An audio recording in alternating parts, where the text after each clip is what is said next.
Welcome to Movie Caps. Today I will show you a crime drama film from 2017 titled 3 Billboards Outside Ebbing, Missouri.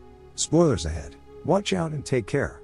One morning, when a grieving middle-aged mother Mildred sees 3 damaged billboards placed in a line, she gets an idea on how to push the city police department. She thinks the cops and the city chief Bill Willoughby are not doing their job of finding her teen daughter Angela's killers, even 7 months after she was sexually assaulted and murdered. She rents the billboards from the billboard agent Willoughby for a year, paying $5,000 in advance for the first month. Drunkard police officer Dixon is the first to see them on the night of their installation. The billboards read, "Raped while dying, and still no arrests? How come, Chief Willoughby?"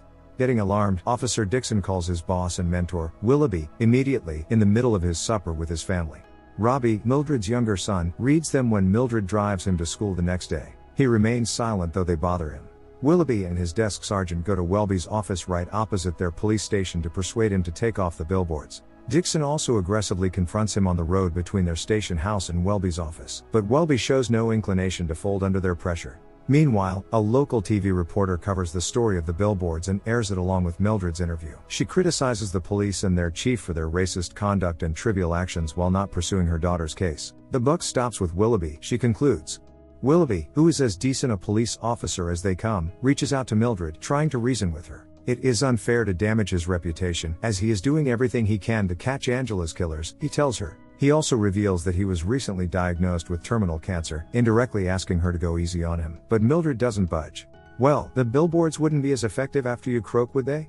That night Mildred also makes her intentions clear to Dixon, Willoughby, and her little admirer and car salesman, James, when she runs into them at a bar. When Mildred comes home, she is ambushed by the church pastor. He tries to convince her that the billboards were a bad idea. She basically tells him that since he's a member of the church and they have a tendency to diddle with kids, his opinion doesn't really matter to her.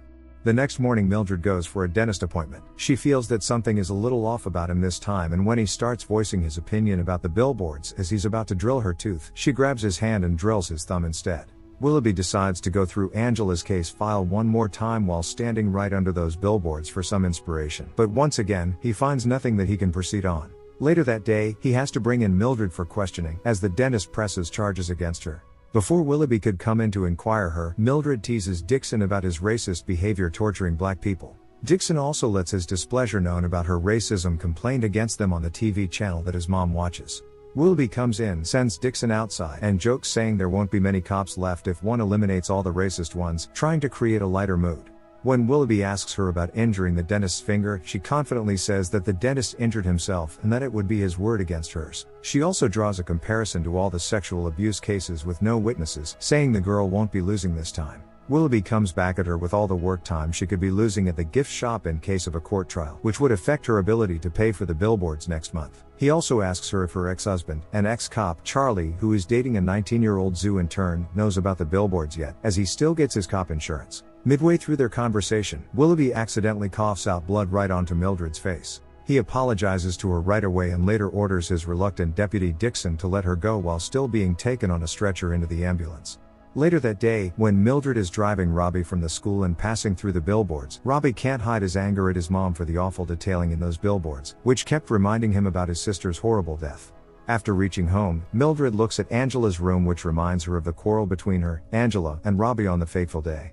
At the end of the fight, a miffed Mildred asks Angela to walk instead of giving her the car keys. As Angela angrily leaves, she shouts, "I hope I get raped on the way," to which Mildred responds, "I hope the same too." She painfully remembers her last words. Mildred and Robbie find their kindred spirit back in the morning with their usual funny abusive gags before her wife-beating ex-husband Charlie shows up with his young and stupid girlfriend. He walks in with rage about the billboards, and as tensions rise in their conversation, he catches Mildred by her throat. Robbie stands up for his mom, threatening his father with a knife. Before leaving, Charlie tells Mildred how he convinced Angela to stay with Mildred when she wanted to move in with him. If only he hadn't done that, Angela would have been still alive. Meanwhile, Willoughby realizes that his days are numbered now, as the doctor pretty much says it without saying it. Taking Willoughby's absence as an advantage, and some advice from his mom, Dixon arrests Mildred's only friend Denise for possession of pot. He then tells Mildred that Denise won't get bail also, as he told the judge about her previous violations. Mildred rightly speculates about Dixon's mom coaching him, and that's enough to shut him up. Willoughby spends a good day out with his lovely wife, Anne, and 2 kids out on a riverside. Mildred finds an adorable deer near the billboards when she is placing flower baskets. She makes a one-sided conversation with the deer, wondering if it could be her reincarnated daughter, like a crazy thought. Later Mildred meets Willoughby, who has grown a soft spot for Willoughby ever since he learned about his cancer problem. He asks Mildred for the next month's payment within a few days, which he knows to be hard for her. However, his girl assistant rushes in with an envelope of $5,000 that was just delivered by a Mexican delivery boy. A note inside the envelope says it is for Mildred's billboards rent. That night, Willoughby puts both his girls to bed, makes a sweet intimate conversation with Anne about their day out and lovemaking in the woods before going to his stable and shooting himself in the head. In a heart-wrenching letter to Anne, Willoughby writes how he didn't want to see the pain in her eyes in his struggling last days and leave bad memories. He, instead, wants those memories to be about their last days moments in the woods. It was the best day of his life. If we won't be meeting in another place, it's been heaven knowing you.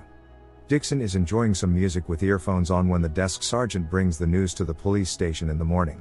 Learning about Willoughby's suicide, one of the deputies breaks some furniture inside the police station, and Dixon takes the desk sergeant's shoulder to cry on, but only inside the bathroom. Minutes later, as the desk sergeant was delivering a speech on Willoughby, Dixon finds Willoughby enjoying some music on the opposite building.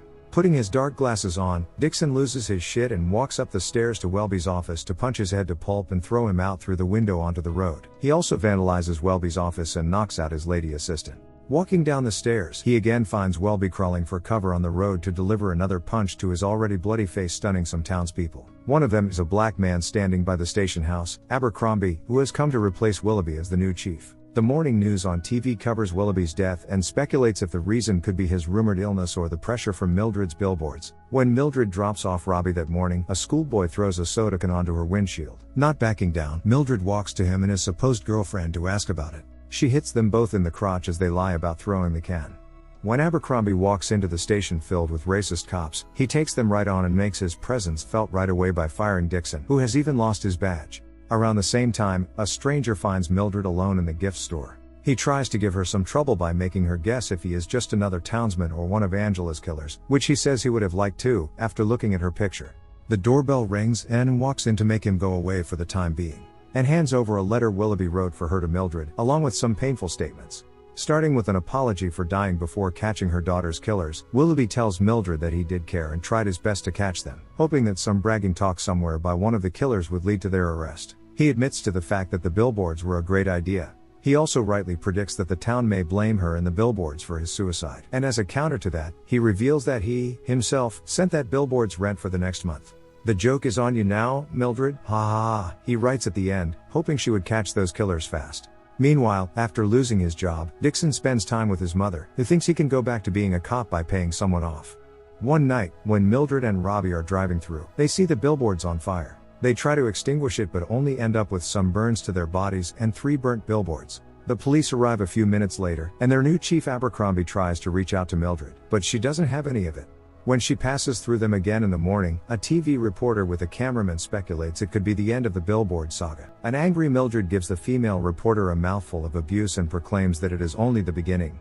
Meanwhile, Dixon gets a call from the desk sergeant, as Anne has given him the letter Willoughby had written for Dixon.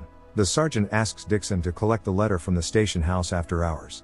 He asks him to use the back door key Dixon still has and leave the key behind as well.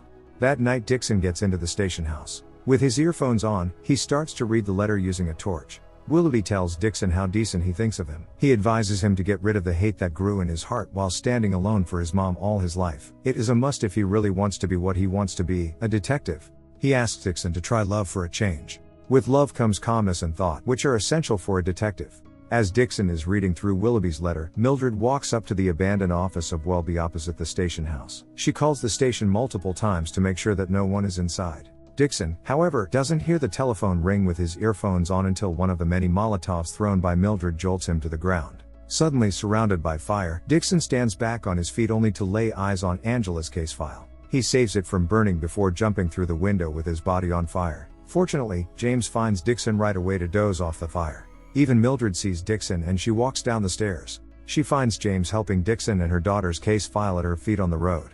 The police arrive soon, and James becomes Mildred's alibi for the night when Abercrombie inquiries. James gets a dinner date with Mildred for his big favor, but Mildred makes it pretty clear that it will only be a dinner. Dixon makes it to the hospital and gets wrapped up in bandages pretty much head to toe. He incidentally finds himself beside Willoughby, who is still hospitalized. Unable to identify Dixon, Willoughby tries to cheer up the badly burned new patient by offering him orange juice.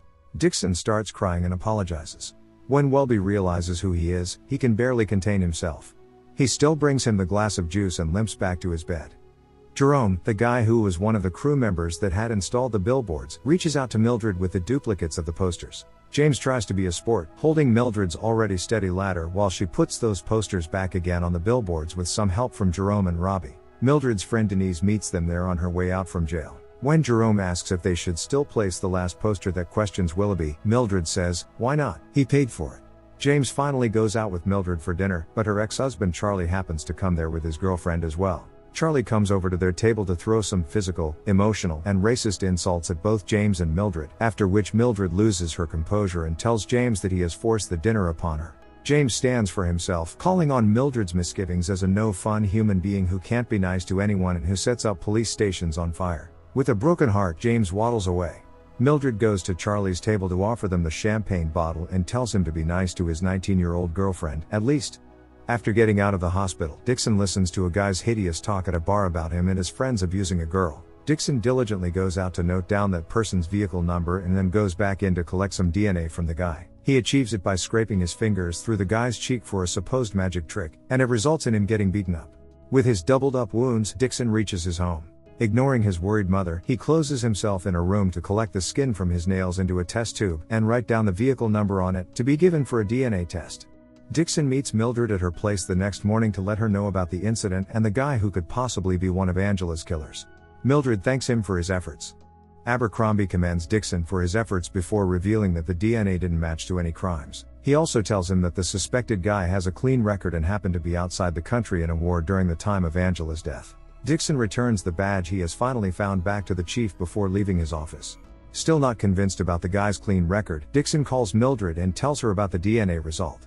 Sitting under a billboard, Mildred can't take the news from Dixon as it has been the only beacon of hope in her long struggle to find her daughter's killers. She finally weeps after a long time. Dixon then suggests that the guy could have done his deed somewhere else and tells her that he has the guy's address in Idaho. Mildred tells him that she somehow happens to be going to Idaho the following morning.